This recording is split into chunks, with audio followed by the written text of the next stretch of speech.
Hello viewers, আমরা অনেকে ATM থেকে টাকা উঠাতে যাই, যেমন একসাথে 20,000, 30,000, 40,000 করে এটিএম থেকে টাকা উঠাতে যাই। তো এটিএম থেকে একসাথে 20,000, 30,000, 40,000 টাকা কেন আসে না? তো সেই বিষয় নিয়ে এই ভিডিওটা।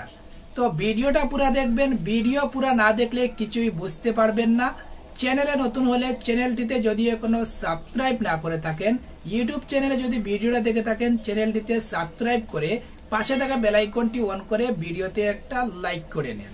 আর যদি ফেসবুক পেজে ভিডিওটা দেখে থাকেন ফেসবুক পেজটি ফলো করে রাখবেন, ভিডিওতে একটা লাইক দিয়ে রাখবেন, আর ভিডিওটা একটু শেয়ার করে অন্য ভিউয়ার্সদেরকেও দেখার সুযোগ করে দেবেন। আপনার একটা শেয়ারের জন্য হয়তো অন্য কেউ ভিডিওটা পেয়ে ওনার অনেক বেশি উপকারে আসতে পারে। তো এখন মূল কথায় আসা যাক। তো আপনি যে ব্যাংকে অ্যাকাউন্ট করেছেন, তো সেই নামের ব্যাংকটা হয়তো আমার জানা নেই। হয়তো আপনার যে অ্যাকাউন্ট করেছেন সেই নামের ব্যাংকটা হতে পারে স্টেট ব্যাংক, আইসিআইসি ব্যাংক, অ্যাক্সিস ব্যাংক, ইকো ব্যাংক, পাঞ্জাব ন্যাশনাল ব্যাংক। তো যে কোনো ব্যাংক হোক না কেন, তো আপনি যে ব্যাংকে অ্যাকাউন্ট করেছেন সেই নামের ব্যাংকের এটিএমটা ইন্ডিয়ার মধ্যে যে কোনো জায়গাতে হোক না কেন, আপনি যদি চান একসাথে 20,000, 30,000, 40,000 করে উঠাতে পারবেন। তো এটাও দেখতে হবে যে আপনার অ্যাকাউন্টে অ্যাভাইলেবল টাকা আছে কিনা, অথচ এটিএম যে এটিএম থেকে টাকা উঠাতে চেয়েছেন সেই এটিএম এ অ্যাভাইলেবল নোটস আছে কিনা, 500 টাকা, 200 টাকা, 100 টাকার নোটস অ্যাভাইলেবল আছে কিনা।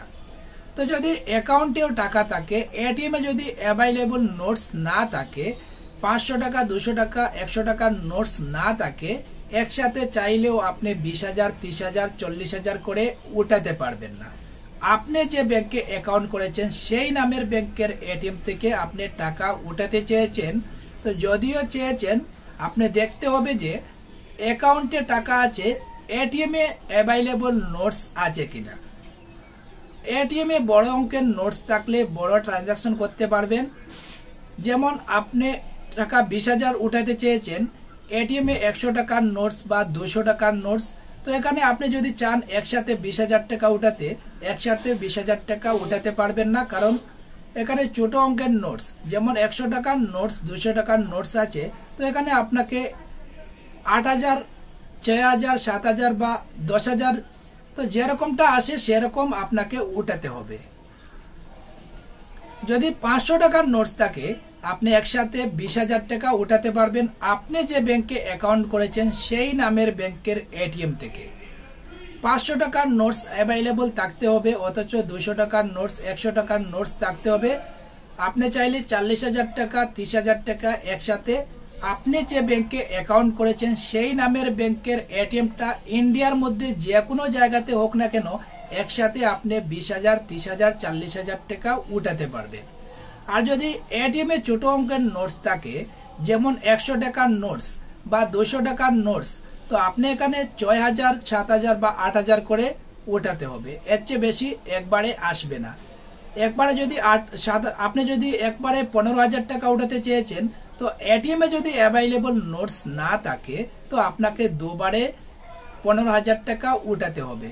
যেমন 7,500, 7,500 করে দুবারে আপনাকে টাকা উঠাতে হবে। তো এখন এটা বুঝতে পেরেছেন যে আপনি যে ব্যাংকে অ্যাকাউন্ট করেছেন সেই নামের ব্যাংকের এটিএম থেকে আপনি একসাথে চাইলে 30,000, 40,000, 20,000 যেমনটা চান না কেন একসাথে উঠাতে পারবেন। তাও আপনার অ্যাকাউন্টে অ্যাভাইলেবল টাকা থাকতে হবে, এটিএম এ অ্যাভাইলেবল 500, 200, 100 নোটস থাকতে হবে।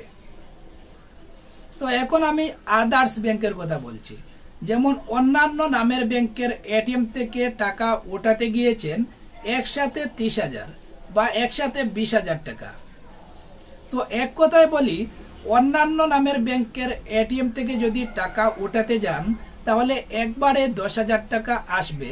আপনি যদি চান একবারে 10,100, তাও আসবে না, কারণ অন্যান্য নামের ব্যাংকের এটিএম থেকে যদি আপনি 20,000 টাকা উঠাতে চান, তাহলে আপনাকে এখানে দুবারে 20,000 টাকা উঠাতে হবে। একবার 10,000 টাকা উঠিয়ে আরেকবার 10,000 টাকা উঠাতে হবে। একসাথে আপনি চাইলেও 20,000 টাকা উঠাতে পারবেন না। তো ধরে নিলাম আপনার অ্যাকাউন্টটা পাঞ্জাব ন্যাশনাল ব্যাংকে, তো আপনি চেয়েছেন অ্যাক্সিস ব্যাংকের এটিএম থেকে টাকা উঠাতে বা আইসিআইসি ব্যাংকের এটিএম থেকে টাকা উঠাতে, ইকো ব্যাংকের এটিএম থেকে টাকা উঠাতে চেয়েছেন। তো যে কোনো ব্যাংকে যান না কেন, আপনি যে ব্যাংকে অ্যাকাউন্ট করেছেন সেই নামের ব্যাংকের এটিএম ছাড়া অন্যান্য নামের ব্যাংকের যে কোনো ব্যাংকের এটিএম এ যান না কেন, একবারে কিন্তু আপনাকে 10,000 টাকা করে উঠাতে হবে। আপনি যদি 30,000 টাকা উঠাতে চান, 3 বারে 30,000 টাকা উঠাতে হবে। আপনি যদি 40,000 টাকা উঠাতে চান, 4 বারে 40,000 টাকা উঠাতে হবে। একবারে আপনি যদি 15,000 টাকাও চান, একবারে উঠাতে পারবেন না অন্যান্য ব্যাংকের এটিএম থেকে, অন্যান্য নামের ব্যাংকের এটিএম থেকে। কথাটা নিশ্চয়ই বুঝতে পেরেছেন, ঠিক আছে? তো যদিও আপনারা ট্রানজাকশন করেন, আপনার অ্যাকাউন্টটা প্রথমে চেক করে নেবেন, আর এটিএম এ কত টাকার নোটস অ্যাভেলেবল আছে সেটাও চেক করে নেবেন। তো আবারও বলছি, আপনি যে ব্যাংকে অ্যাকাউন্ট করেছেন সেই নামের ব্যাংকের এটিএমটা ইন্ডিয়ার মধ্যে যে কোনো জায়গাতে থাকুক না কেন, আপনি যদি টাকা উঠাতে চান একসাথে 20,000, 30,000, 40,000, প্রথমে দেখবেন আপনার অ্যাকাউন্টে অ্যাভেলেবল টাকা আছে কিনা, অথচ এটিএম এ অ্যাভেলেবল নোটস আছে কিনা 500, 200, 100। যদি 500, 200, 100 অ্যাভেলেবল নোটস থাকে, আপনি যে ব্যাংকে অ্যাকাউন্ট করেছেন সেই নামের ব্যাংকের এটিএম থেকে একবারে চাইলে 20,000, 30,000, 40,000 করে উঠাতে পারবেন। আর যদি আদার্স ব্যাংকের এটিএম থেকে টাকা উঠাতে চান, যেমন অন্যান্য নামের ব্যাংকের এটিএম থেকে টাকা উঠাতে চান, আপনি যদি একসাথে 15,000 টাকা উঠাতে চান, উঠাতে পারবেন না। একবারে আপনাকে 10,000 টাকা করে উঠাতে হবে। যদি 15,000 টাকা উঠাতে হয়, আপনাকে দুবারে 15,000 টাকা উঠাতে হবে।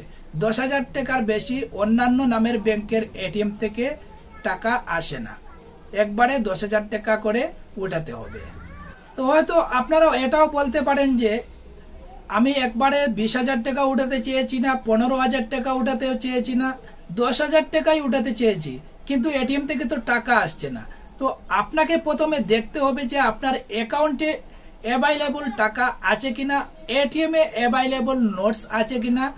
যদি এটিএম এ অ্যাভেলেবল নোটস না থাকে, তাও আপনি একবারে 10,000 টাকা উঠাতে পারবেন না। যদি 100 টাকার নোটস থাকে, তাহলে আপনাকে 3,000, 4,000 করে উঠাতে হবে। আর যদি 200 টাকার নোটস থাকে, 5,000, 6,000 করে আপনাকে এটিএম থেকে টাকা উঠাতে হবে। আর যদি 500 টাকার নোটস থাকে, তাহলে 10,000 টাকা আসবে, ঠিক আছে?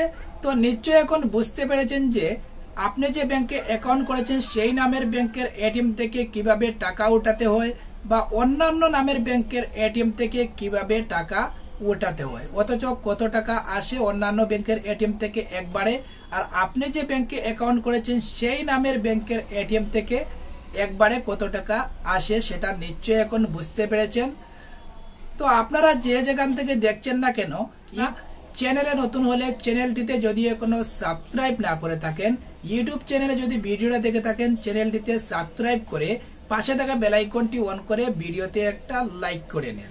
আর যদি ফেসবুক পেজে ভিডিওটা দেখে থাকেন, ফেসবুক পেজটি ফলো করে রাখবেন, ভিডিওতে একটা লাইক দিয়ে রাখবেন, আর ভিডিওটা একটু শেয়ার করে অন্য ভিউয়ার্সদেরকেও দেখার সুযোগ করে দেবেন। আপনার একটা শেয়ারের জন্য হয়তো অন্য কেউ ভিডিওটা পেয়ে ওনার অনেক বেশি উপকারে আসতে পারে, ঠিক আছে?